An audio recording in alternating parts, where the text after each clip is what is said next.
Hi, I'm Monika Treut. I'm the director of the documentary Zona Norte. And Zona Norte captures the story of portrayed, a human rights project in the favela of Maré in Rio de Janeiro. And it's founded by Yvonne Bezerra de Mello, an amazing human rights activist, and she'll be here also at Berlinale Panorama, and I hope she comes to the Teddy too. Thanks. I first would like to know, what is your relationship to Brazil? When did that start, and what is it like? Like everything in my life, it started by accident. Okay. I met Yvonne Bezerra de Mello, the Brazilian human rights activist in New York, because we had a friend in common, a Finnish journalist, a woman who said before, you have to meet this woman, Yvonne. She is amazing, she's a fighter, she is fantastic. And I said, I have nothing really to do with children, so that's not my thing. And but she insisted, so finally Yvonne and I met in New York. We spent a whole Sunday together, and she showed me videos and photographs of her project in Rio, and I got really interested in seeing it myself. I thought the woman was fantastic, but of course I need to see the project first to decide to make a documentary about it.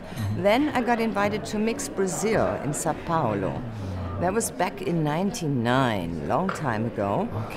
And organized by people who do Mix New York? Or is it no, like it's a different, it's Brazilian. Okay. It's a group of Brazilian queer activists. So they invited me to Sao Paulo. They showed a short retrospective of my films there.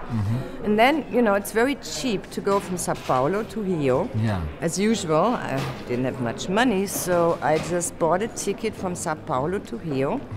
And there I was greeted by Yvonne and her assistant Luciana at the airport. And I stayed at Luciana's place. I went to the favela with them. I saw the project, I saw the kids, I saw what they were doing in the middle of horrible situations. I saw how fantastic this project was. And I spent 5 days there. I also met Yvonne's family, then the immediate friends around it, the teachers, and I was touched. And I thought I would love to support them because they were in a very bad situation. They had very little money. They had a lot of kids. They had very few sponsors only. Brazilian government didn't pay for this model school. So I thought, I'm not a social worker. I couldn't work here, but I can make a documentary about this project. I went back to Hamburg. I wrote a proposal, and I got a little money from the Hamburg Film Fund, and I tried to get some TV station to join, but that didn't work out. And then I went back with just the Film Fund money, and I did some more research, and I connected more with several children. And how was that? Because you earlier said that you initially don't really have a relationship to children. Why, and what changed it? Yeah, it changed. The thing changed completely because the children, they are so open. They come to you. It's not like you're there like, oh, should I make a contact? How am I going to do this? My Portuguese is not good, and it was really bad back then. They come. They have so little attention from, you know, their parents. Sometimes they have a mother or father or just an auntie or a grandmother, and there is not much love for them. And so they flock to you. They come, they touch you, they are next to you, they hold your hand, they want to be hugged. So they seek like care, like attention. Yes, they like seek physical. attention, love. They're very physical. And so I was absolutely touched and moved. Really? Okay. Oh yeah, okay. totally. Okay. And the interesting thing was too that I didn't pick specific children to portray. It was the children who were the most open and close to me. So they offered themselves to be portrayed. And then I had my crew come in from Germany. Elfie Mikesh, the wonderful director and camera woman, came with the camera, and I had a sound guy from Hamburg as well. And then we were there for 4 weeks. We shot the children, the project, and the circumstances of living in favelas at the time. Yeah, no, and then the usual thing happened, went back, cut it, and eventually the TV station who originally had said no joined, because I was on my last pennies. It was terrible. And actually, the Berlinale helped with that quite a bit, because it was shown at Panorama, the film. Okay. First it was shown in Toronto, then in Panorama, and it got a great review in Süddeutsche Zeitung. Wow. Okay. And then we called the head of the ARD station, and we said, have you read the great review? He said, yes, I want to see the movie, send it to me.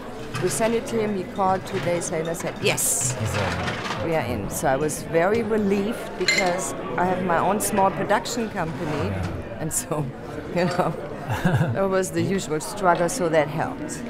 You got some money. Yeah.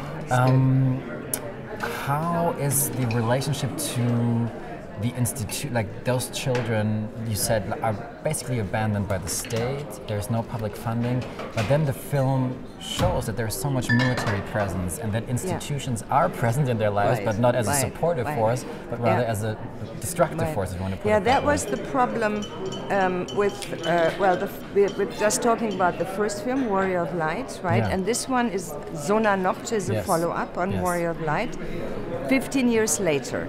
And the situation has changed quite a bit, because first of all, some situations have gotten better, because the ruling Workers' Party have set up a program called Zero Fome.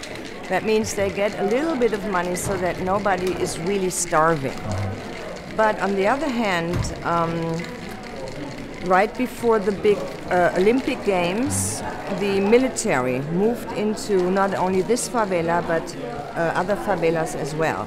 But since this favela, where the project is located, is very close to the international airport and the main road from the airport to the city, this favela is strategically really important for the state of Rio and the city of Rio.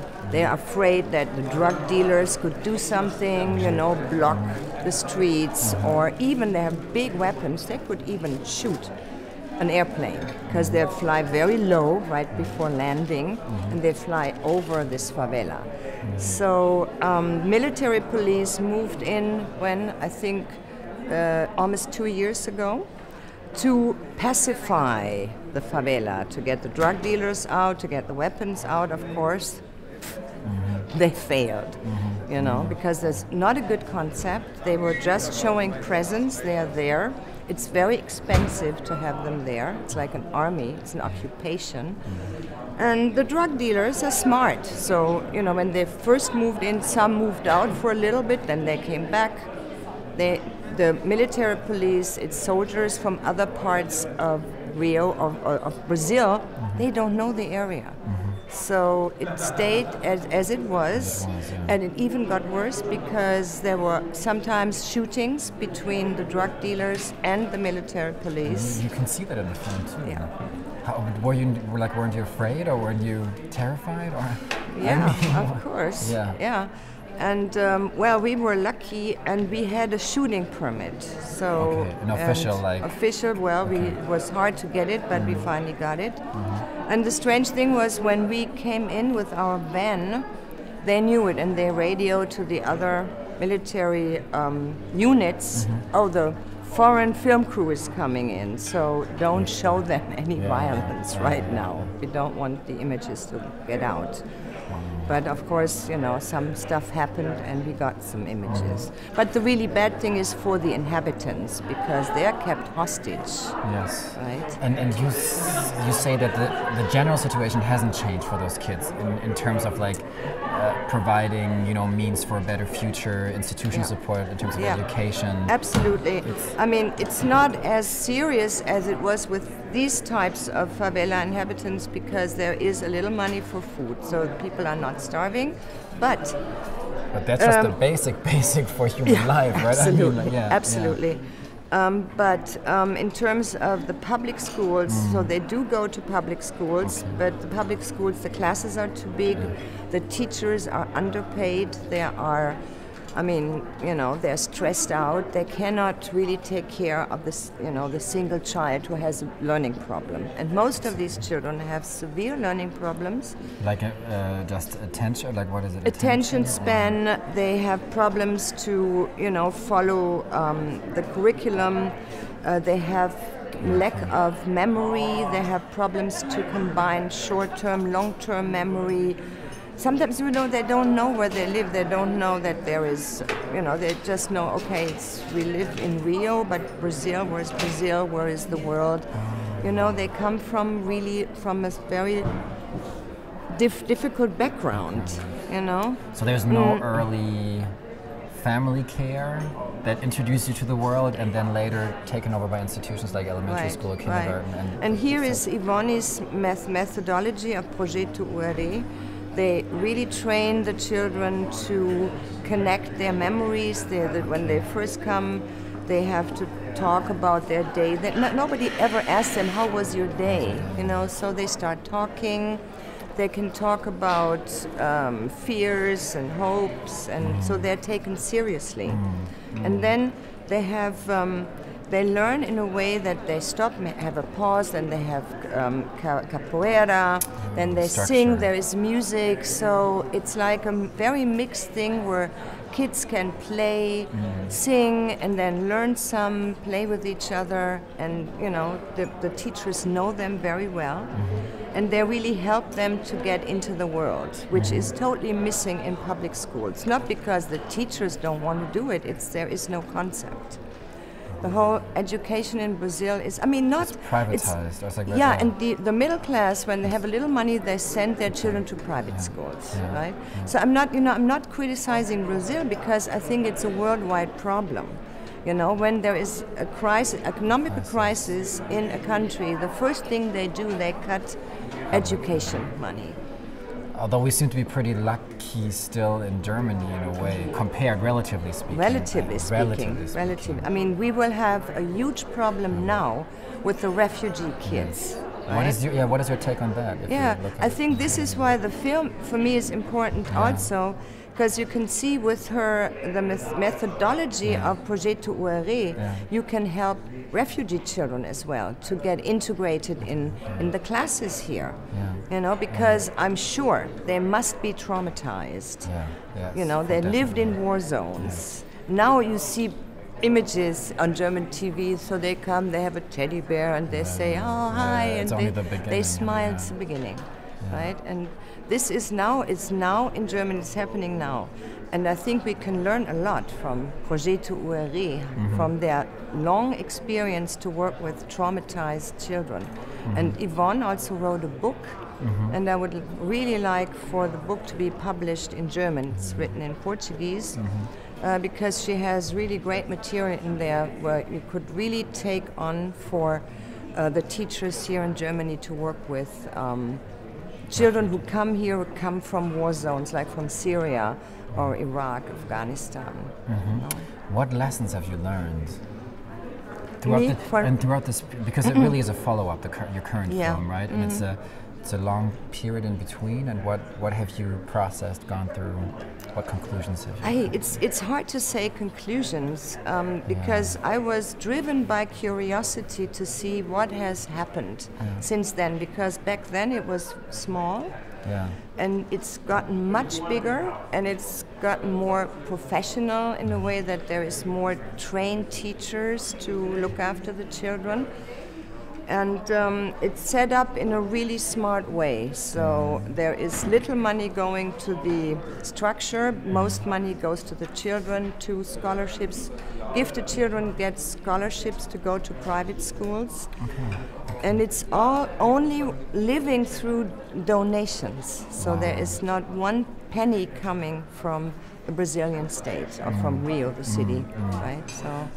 You just came from a sort of like women filmmakers collective meeting or initiatives and talking about the role of women in film, but also in society in general, in social work, in the world right now, this really fucked up world we live in at the moment, and there seem to be so many, maybe you can even say backlashes, happening, you know, where there's in America, there's this weird man coming up again talking about Scary, strange nationalist and like border Very ideas scary. and a view of the world that is so alien to a lot of us. Yeah, and in Europe, Europe too, the yeah, borders of course. look like, you know, then some countries they're closed, like Hungary, Poland. Nobody wants to take refugees, so it's a grim picture right now. So what is like? Do you think it's a big backlash, or what's happened? Like, what's going on? Don't ask me those huge questions. But we have to. You started with the women filmmakers. Yeah, but that's what I mean, because I feel like we are, I guess, on a good path. I think we are in a time. I think we are right now at a point where things are changing quite a bit. You know, it's in and all paths are open. I hope so. I mean, right now it's a new era. I think is going to start. You know, finally, people realize we have to open up. You know, we are living in one world. We cannot say, oh, we live in little Europe, we live in little Germany. No, we are affected by everything, and people now finally, everybody realizes this. And this has different consequences. That's the thing. People who are fearful say, no, we want to stay as we were. We want to keep everything for ourselves. But we cannot, you know. We cannot. There is no. It's not possible to have closed borders. And this is, the borders are open. And so we live to see what happens. Right? And it's not so grim. I think something really great will come out of it. We just have to persevere, or persevere, and on all different levels. You know, it's like there's one little level I'm now also working with is the women directors, because especially the younger generation started it. They are pissed off that there's 50% women finishing film school, and the numbers are amazing. I think it's about 10% of women can work in television as directors. It's still a totally male-dominated business, and the public money, the public funding for films are still totally divided and unevenly divided. So the majority of the money goes to male projects, and now this needs to stop. This needs to change. Because storytelling and all this like crazy world we live in right now can be such a powerful tool, right? To absolutely, change things. So and I this is think there is a certain male pattern of telling stories, which I think is now dated. You know, I don't know has whether been dated and where for a long time, but it's interesting. There is this, you know, the writer's journey. There is the hero who undergoes special difficulties and changes and comes out at the end as the, you know, the glorious person. That's still like a really old pattern, which is still repeated over and over. And I think today we have totally different new stories on ways to tell these stories. Like the whole world is getting so complicated, it's multi-layered, and we have to tell these stories. It's not a single person goes through an adventure, right? So we have to take all this into account, the experiences we go to, in order to tell stories which are really moving and timely, based in the time we live in. Wow, amazing closing words. Thank you so much. Yes. Thank you.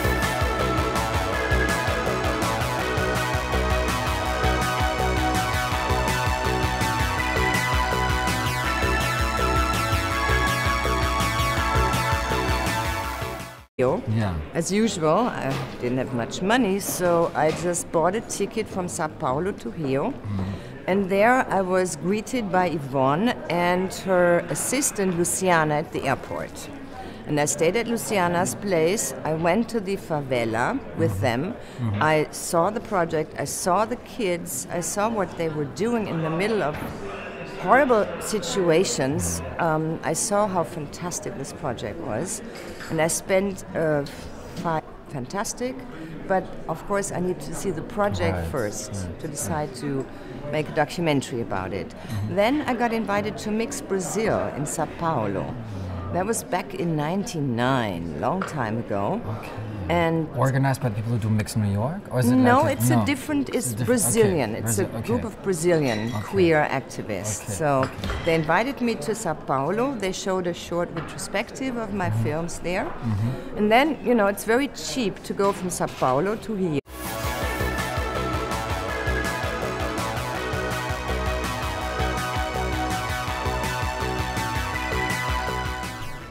Hi, I'm Monika Treut. I'm the director of the documentary Zona Norte. And Zona Norte captures the story of Porträtierte, a human rights project in the favela of Maré in Rio de Janeiro. And it's founded by Yvonne, a journalist, a woman who said before, you have to meet this woman, Yvonne. She is amazing. She's a fighter.